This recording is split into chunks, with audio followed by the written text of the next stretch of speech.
বর্তমানে ভয়েজার 1 রয়েছে পৃথিবী থেকে 24 বিলিয়ন কিলোমিটার দূরে। সেজন্য মিশন কন্ট্রোল টিমটিকে কমান্ড দিয়ে 22.5 ঘন্টা অপেক্ষা করতে হয় সিগন্যালটি ভয়েজারে পৌঁছানোর জন্য। ফিরতি সাড়া পেতে অপেক্ষা করতে হয় পরবর্তী আরও 22.5 ঘন্টা।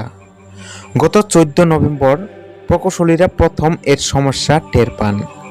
সমস্যাটা আসলে কি তা জানা যায় গত 12 ডিসেম্বর। নভোযানটির ফ্লাইট ডেটা সিস্টেম বা এফডিএস এর বৈজ্ঞানিক যন্ত্রপাতি থেকে তথ্য সংগ্রহ করে তারপর সেটা ঠিকঠাক করে পাঠায় টেলিযোগাযোগ ইউনিট বা টিএমইউতে।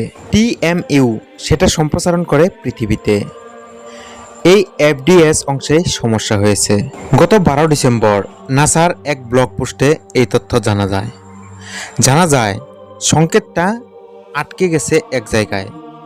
একই প্যাটার্নের 0 ও 1 লেখা বার্তা